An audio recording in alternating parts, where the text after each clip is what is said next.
विश्वास वह शक्ति है जिससे उजड़ी हुई दुनिया में प्रकाश लाया जा सकता है।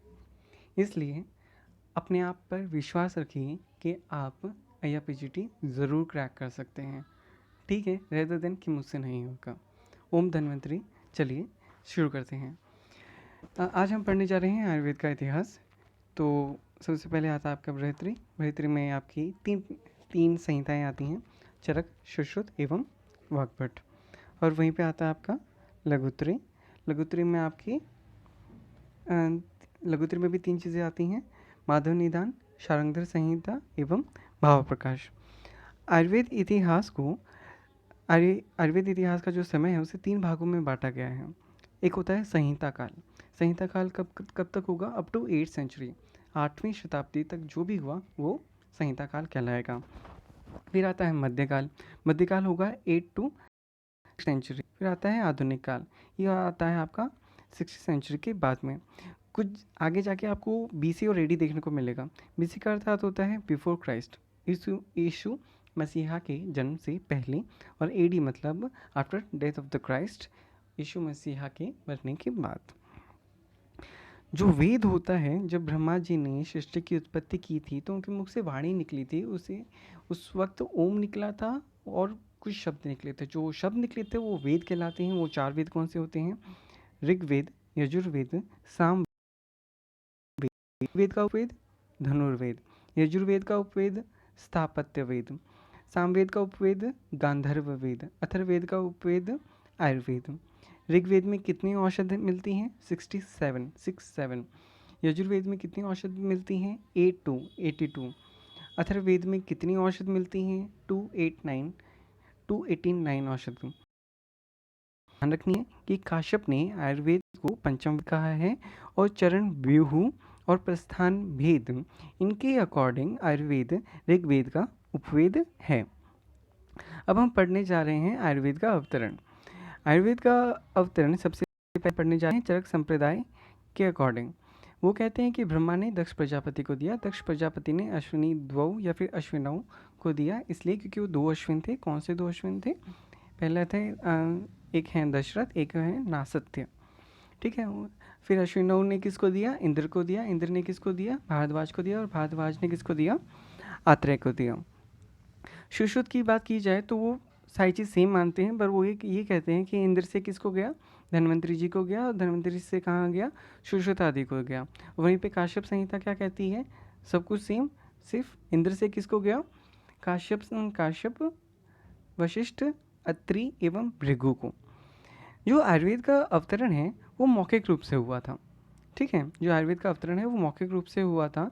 उसे भी उन्होंने स्पेशली त्रिसूत्र में कहा था। अर्थात उन्होंने सबसे पहले व्याधियों के हेतु बताए, फिर व्याधियों के लिंग एवं लक्षण बताए, फिर व्याधियों की चिकित्सा बताई।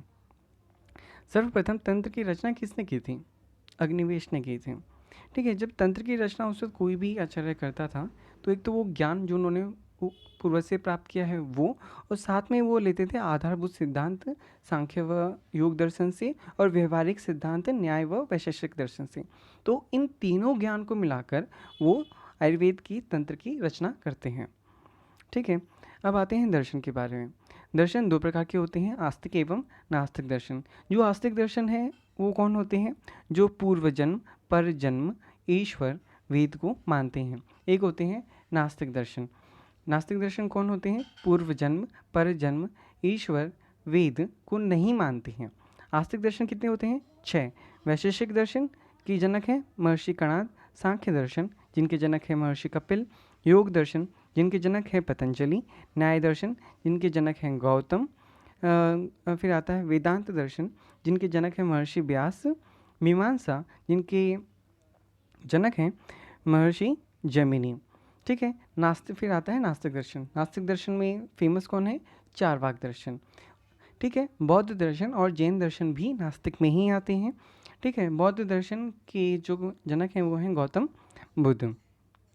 अब कुछ बातों के बारे में ध्यान, जैसे संहिता, मंत्र या सूत्रों के समूह को संहिता कहते हैं। फिर आता है ब्राह्मण, वेदों की व्याख्या करने वाला भाग ब्राह्मण कहलाता है।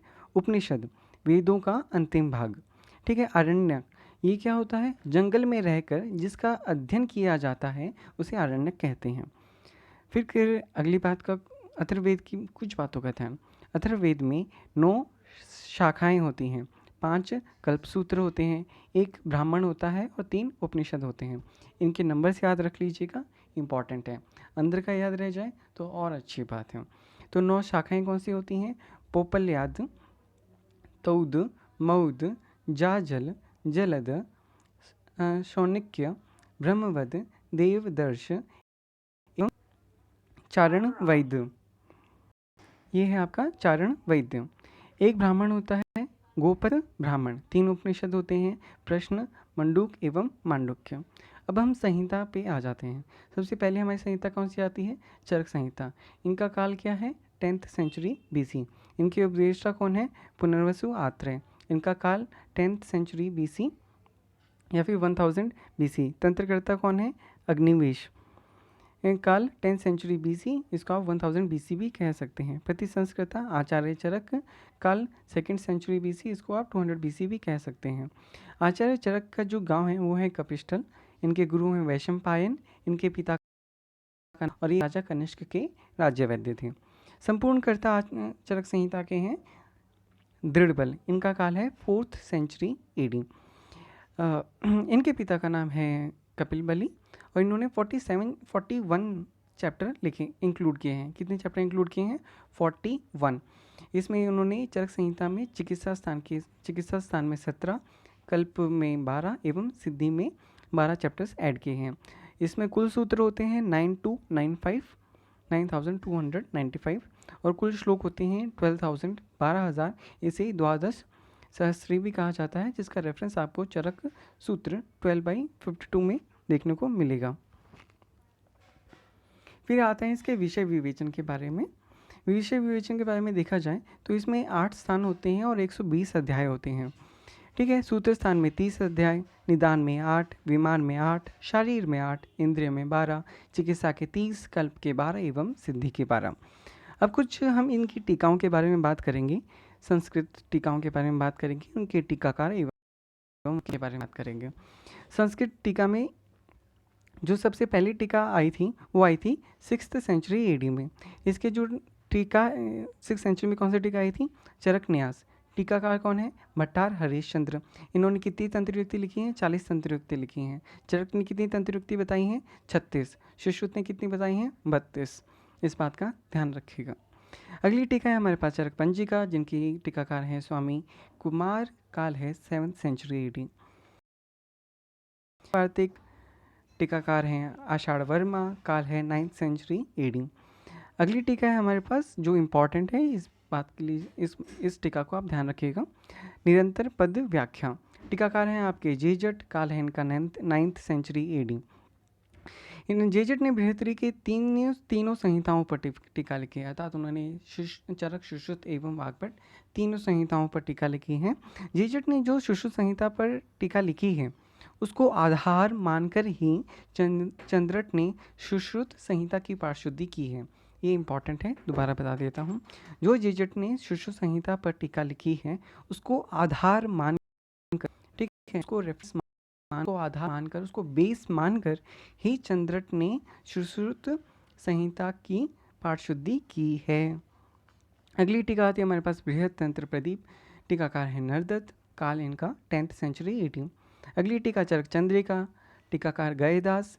इनका काल है 10th एवं 11th सेंचुरी AD। 10th और 11th सेंचुरी AD कैसे? मान लीजिए आपका जन्म 1995 में हुआ और अभी आप किस में जी रहे हैं? 2020 में जी रहे हैं, तो आप दोनों सेंचुरीज़ के हुए, 19th सेंचुरी के भी हुए, 20th सेंचुरी के भी हुए। इसी प्रकार आपकी गयदास जी हो गए। ठीक है। गयदास में कुछ बातों का आपको ध्यान रखना है कि गयदास को चंद्रिकाकार भी कहा जाता है। वह इसलिए क्योंकि उन्होंने चरक एवं सुश्रुत दोनों पे टीकाएँ लिखी हैं। चरक पे उन्होंने लिखी है चरक चंद्रिका एवं सुश्रुत पे उन्होंने लिखी है न्याय चंद्रिका। अगली टीका हमारे लिए फिर से इंपॉर्टेंट है, ये है हमारी आयुर्वेद दीपिका। इनके टीकाकार कौन है? चक्रपाणी। और इनका काल क्या है? 11th century AD।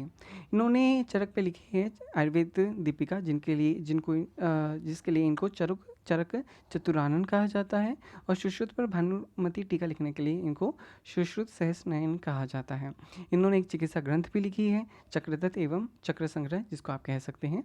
और द्रव्य गुण पे लिखी इन्होंने द्रव्य गुण संग्रह, एवं इन्होंने एक शब्दकोश लिखी है जो एक आयुर्वेदिक डिक्शनरी होती है। इन्होंने इतने सारे काम किए हैं, इसलिए ये इंपॉर्टेंट हो जाते हैं।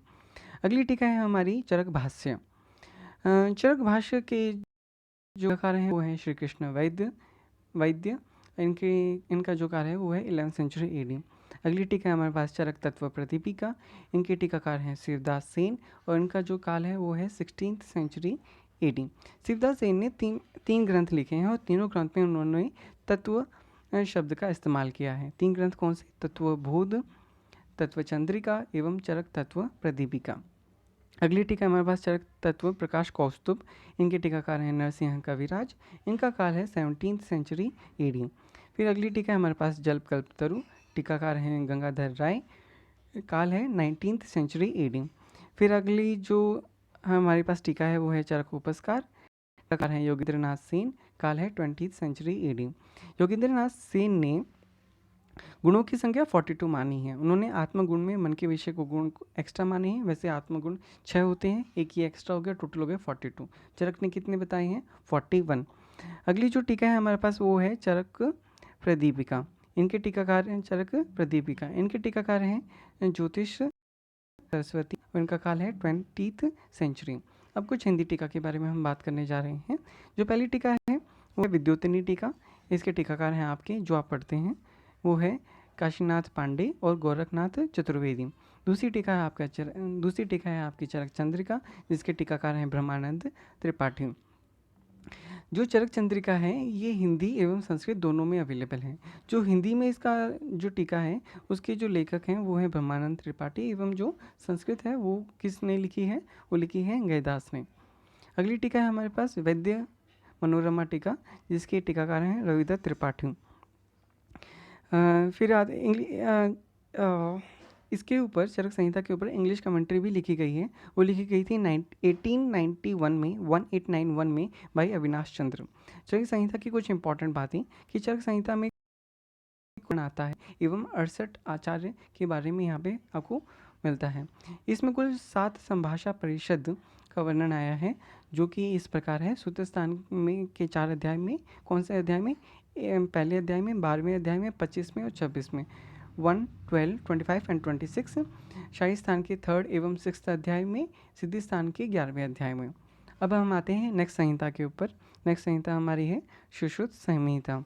सुश्रुत संहिता के उपदेष्टा हैं धन्वंतरी जी। उनका काल है 2350 BC। ठीक है। इनके तंत्रकर्ता हैं वृद्ध सुश्रुत। इनका काल है 10 to 15 सेंचुरी BC। ठीक है। और इसके प्रति संस्कृता हैं सुश्रुत। दो हैं प्रति संस्कृता, सुश्रुत एवं नागार्जुन। सुश्रुत का काल कौन सा है? 2nd सेंचुरी एडी और नागार्जुन का काल है 5th सेंचुरी एडी। नागार्जुन के बारे में कुछ और बातें आपको ध्यान रखनी चाहिए कि नागार्जुन आपको 3 प्रकार के तीन नागार्जुन का वर्णन आपको आयुर्वेद में मिलता है। 3 नागार्जुन कौन से? एक तो रसशास्त्र के प्रवर्तक हैं जो 7th सेंचुरी एडी के हैं। ठीक है। एक द्रव्य गुण के भगंत नागार्जुन है जिन्होंने रस वैशेषिक सूत्र लिखा है। इनका काल 10th सेंचुरी एडी है।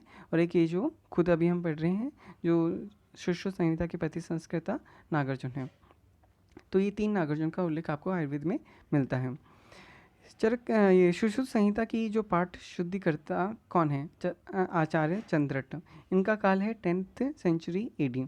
इन्होंने आचार्य चंद्रट ने योग रत्न समुच्चय भी लिखी है। ये इंपॉर्टेंट है, इस बात का ध्यान रखिएगा कि जो हम ये पाठ शुद्धिकर्ता पढ़ रहे हैं ये इंपॉर्टेंट है। ठीक है। आचार्य चंद्रट के पिता का नाम तिष्ठाचार्य था। क्योंकि वो बाप बेटे हैं तो इसलिए सेम काल के होंगे, इसलिए उनका काल भी 10th सेंचुरी एडी ही है। तिष्ठाचार्य ने एक बुक लिखी है जिसका नाम है चिकित्सा कलिका। एक ग्रंथ का नाम है चिकित्सा कलिका। हमने इससे पहले जब पढ़ा था कि जेजर जो 9th सेंचुरी एडी के हैं उन्होंने सुश्रुत संहिता पर भी टीका लिखी है, जिसका आधार मानते हुए आचार्य चंद्रट ने सुश्रुत संहिता शुद्धि है। ये चीज़ यहाँ पे लिखी है, इस बात को ध्यान रखिएगा। इसमें टोटल स्थान 5 हैं। टोटल सूत्र 8300 हैं। टोटल चैप्टर 120 हैं। उत्तर तंत्र इसमें एक्स्ट्रा है, जिसमें 66 चैप्टर मिलती हैं, जिसकी रचना की है नागार्जुन ने। अब इसकी कुछ टीका की बात करते हैं।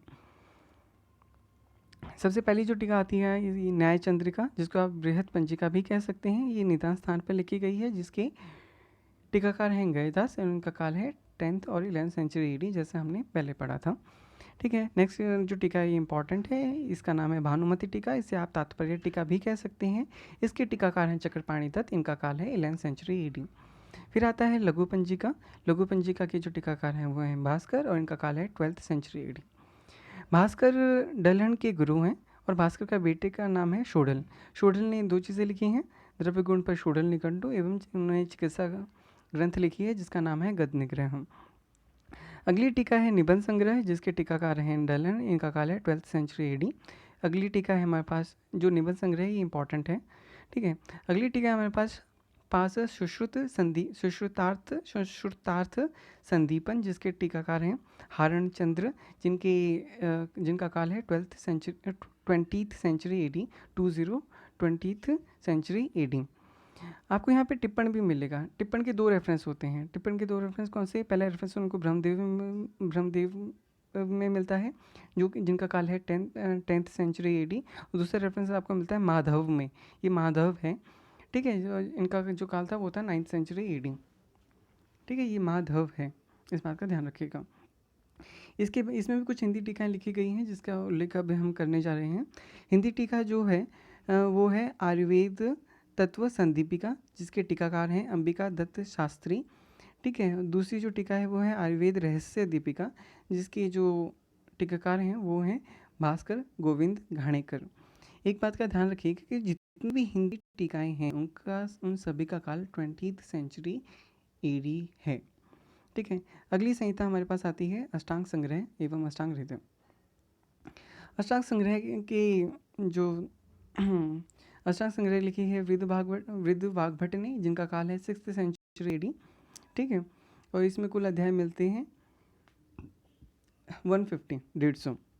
फिर आते हैं वृद्ध वाग्भट के जो पुत्र हैं वो हैं सिंहगुप्त के पुत्र हैं लघु वाग्भट। लघु वाग्भट ने क्या लिखी है? अष्टांग हृदय, और उनका काल है 7th सेंचुरी एडी, और इसमें कुल 120 अध्याय मिलते हैं। तो जो वृद्ध वाग्भट हैं वो हुए दादा, और जो लघु वाग्भट हुए हैं वो हैं पोता। तो इन दोनों के बीच में क्या रिश्ता था? दादा पोते का रिश्ता था। अब यहाँ पे कुछ चीज़ें हैं, इस चीज़ को आप लिख लीजिएगा कि अष्टांग टोटल चैप्टर कितने हैं? अष्टांग संग्रह है ये, अष्टांग हृदय है। अष्टांग संग्रह में टोटल चैप्टर कितने हैं? 150, और इसमें है 120। कैसे? सूत्र स्थान में अष्टांग संग्रह ने बताए हैं 40 अध्याय, और अष्टांग हृदय ने बताए हैं 30 अध्याय। शाही स्थान में अष्टांग संग्रह मानते हैं 12, और अष्टांग हृदय मानते हैं 6। निदान स्थान में अष्टांग संग्रह मानते हैं 16, और अष्टांग हृदय भी मानते हैं 16। चिकित्सा में अष्टांग संग्रह मानते हैं 24, वहीं पर अष्टांग हृदय मानते हैं 22। और कल्प सिद्धि उन्होंने एक ही में बताई है, जिसमें वो अध्याय बताते हैं 8, और अष्टांग हृदय बताते हैं 6। उत्तर तंत्र में अष्टांग संग्रह बताते हैं 50, और अष्टांग हृदय बताते हैं 40।